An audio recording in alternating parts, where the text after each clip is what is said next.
Hi, my name is Michael Dell. I'm a Ganawage Rono living with special needs.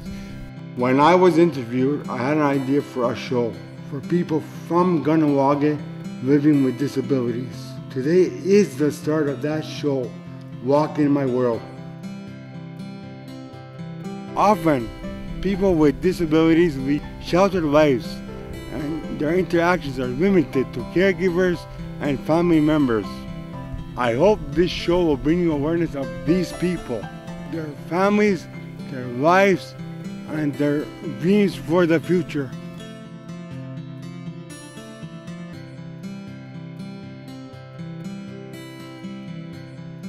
Welcome back to another episode of Walk in My World.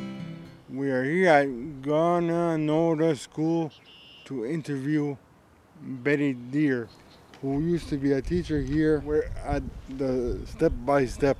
Now it is the Cultural Center. Welcome and thank you for joining us today. Thank you, Mike. So what inspired you to become a teacher? Well, actually, it was my grade 9 teacher.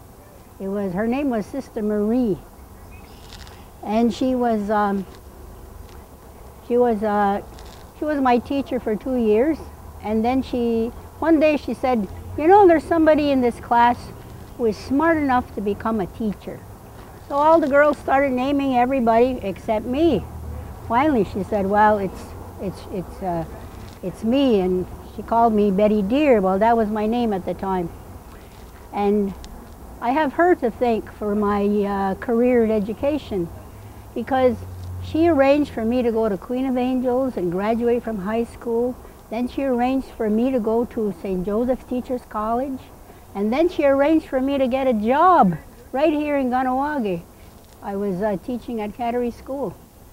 How many years did you teach in the Ganawage education system? Well, I was in the Ganawage education system about 40 years, 38 to 40 years.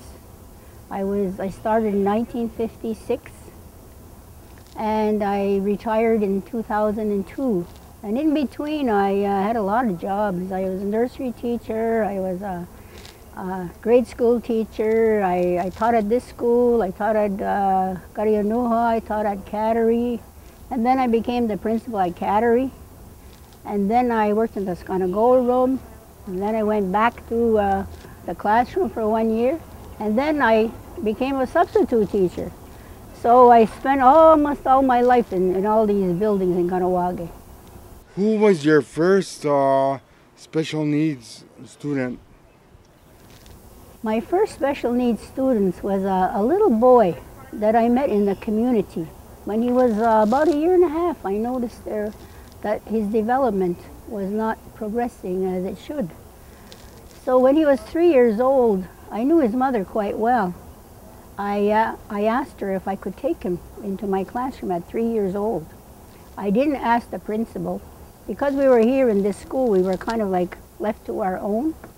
So I asked the other teachers if I could bring him in, and they said sure. So he came to me, and he didn't speak. Eventually, we found that he was autistic. So he was here with me for 2 years, and then he went to kindergarten. He was here for 3 years. At first I thought that he was deaf because he didn't speak and he didn't look at you. But as we went on, I discovered that there were other things. So once you brought him here, and how did the other kids in the class react to him?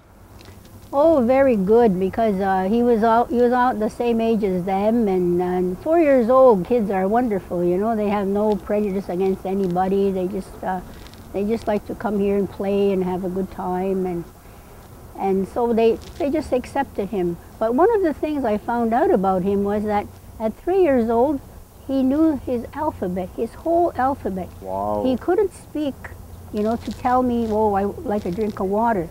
But he could recite the whole alphabet. And how I found this out was through his grandmother. His grandmother had a cushion, and it was the old spelling of Kaknawaga, K-A-U-G-H, all those letters. And he used to name all the letters. And they realized that, gee, this little boy knows his whole alphabet. So what I did was, like, I always found that I didn't want the children to feel, oh, here's this poor little boy that can't speak. I wanted the children to know that, hey, this is a smart little boy. He knows the whole alphabet. And the other 4-year-olds, they didn't. So he used to teach them the alphabet. I would stand them on the table and say, what's this letter? And he'd say, A. And all the kids would say, A. So I said, he's going to teach you the alphabet, and you're going to teach him how to speak, how to talk. So that's the way it went. The kindergarten was also here? Yes, we had a nursery class and 2 kindergarten classes. So he went from here to kindergarten. Did he do the whole Kanawag education system, or he did only some parts of it? No, we were able to, when he was much younger, about two and a half, I encouraged his mother to take him to Constance Lethbridge in Montreal to see what was exactly that he was happening with him. And she would take him there, and then they couldn't help him.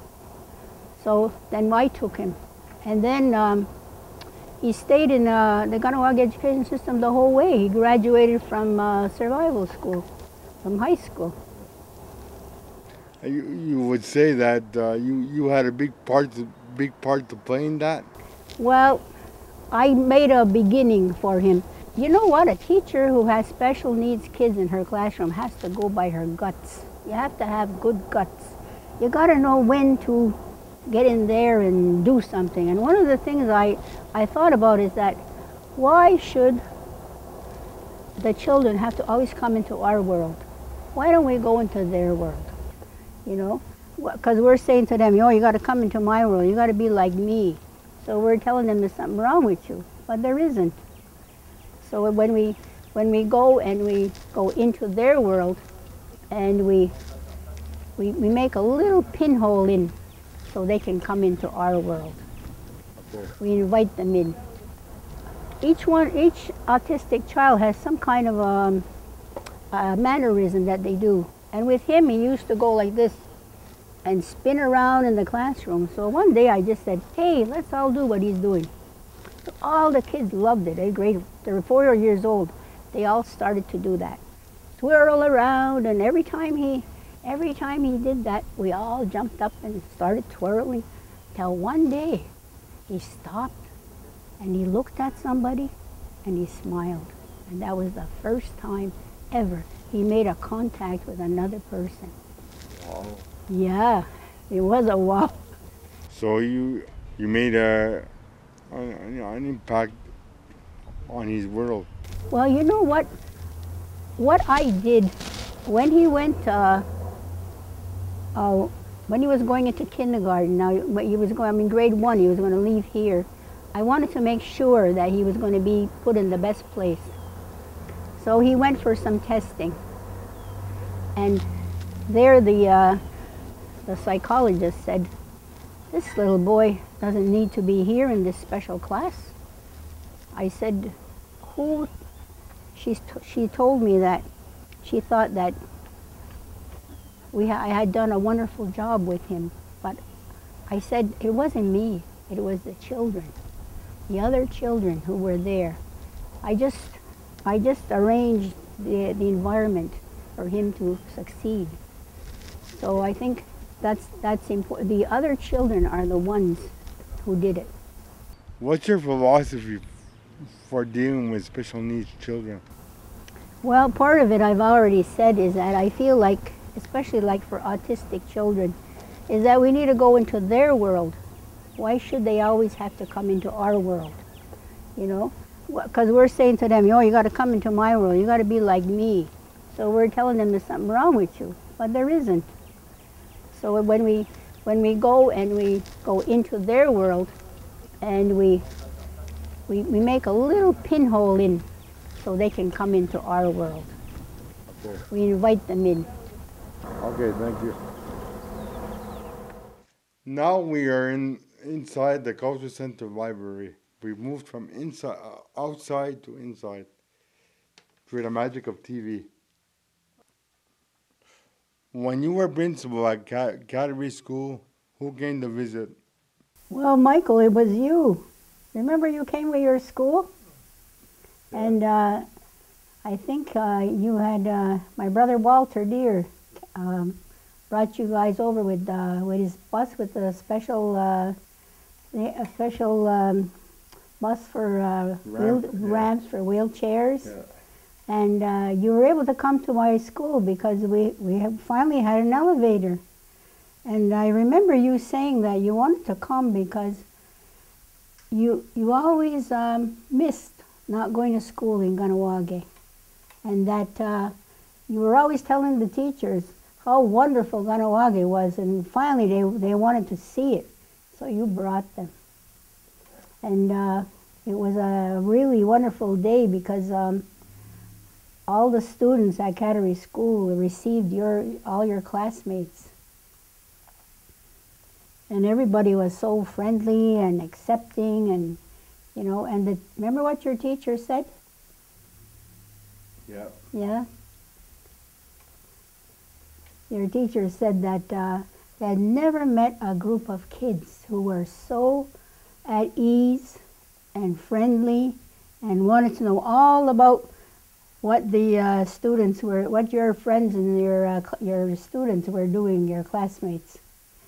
Even the ones with the bliss boards, they wanted to know, well, what is that? How do you do that? You know, the kids in Kahnawake, they're very nosy, eh? They want to know everything. Is Cattery School an integrated school, and if so, what does that mean? Oh, Cattery School is an integrated school. And what it means is that every child can come to school. And whatever needs they have, the school will try to meet them. And the students are placed in the classrooms with the other students with special needs. And if there's, sometimes they take them out to have their own, you know, whatever they need at that time. And we had some teachers there who worked especially with the special needs students. And so they were there with their classmates, with the children of their own age, and they went out to play together at recess. And to me, that's the way it should be. Everybody's a human being, so everybody should be all together. One of the things I have to especially say about Cattery School is that when the special needs students come to the school, the children, we had an autistic boy when I was principal there who didn't speak. So all the children in the whole school wanted to make sure that child would speak to them. So when the children had successes, all the kids were part of it. So that's really what was exceptional. When you go to Cattery School, the kids that come in with the special needs, they also give something.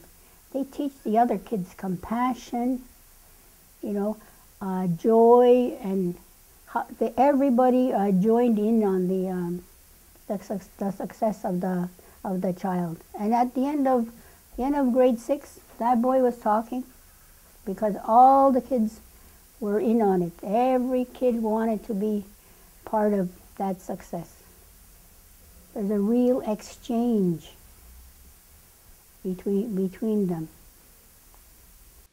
How do you feel about the Kahnawake education system and its design? Well, the Kahnawake education system pertaining to special needs is unique. And we have been doing this for like 35 years. Whereas the schools in Montreal are just starting. They started maybe about 2-3 years ago. But we've been doing it for 35 years. And especially with the autistic children, you know, step by step, Carey School is considered the only place in the province, in the Montreal area, where autistic children get what they need. Do you feel that there's room for improvement? Oh yes, there's always room for improvement. I am especially thinking of the students that are young people now. You know, that they should be out in the community having a job. You know, a real job where they get paid and they can take care of their own expenses. And I know now they have something for them. They have a place where they go together and all that, but there's a lot of them in there that could be working. You know, they have a lot of skills. Like when they were going to school, I remember one student, wow, was he ever good in computers? You know, he could design things. And then when they finish going to school, it seems like, what is there in the community? So I'd like to put this out to the community. You know, people who have businesses and who have, you know, doing things. Open up your doors to the adults, the young adults, and give them a job so they can have that dignity that is their right. Okay, well, thank you for joining us today. Hopefully you brought some light on this topic. Okay. Well, thank you, Mike, for giving me the opportunity to speak to people about this important subject. We have one more guest today that has come to join us. Welcome to Walk in My World. How do you feel about people with special needs? Okay, wakatari ha. You know, I just come from Aguzasne. Those special needs. You know, I was a special needs child myself. Yeah. And when I tried to go to school, they wouldn't let me. They says you talk too funny. And I was only a kid at that time. And already I was talking like this old lady. So they says you can't come because you're too different. What Kuzarakso, I felt so bad because I had no friends and I had to stay home in my house all the time. And my mother, she was good to me. She taught me how to make pies. So all day I would make pies, all kinds of pies. And everybody, though, they loved my pie. Oh, so that made me happy a little bit too. But you know what happened? You know what happened, Mike? Well, right now, I started a school for making pies. 'Cause you know what? These young girls, they don't know how to make pies. What good? Nobody teaches them nothing. So, you see, Mike, right now, I'm a big success. Even though I was a special needs. Thank you. Yo.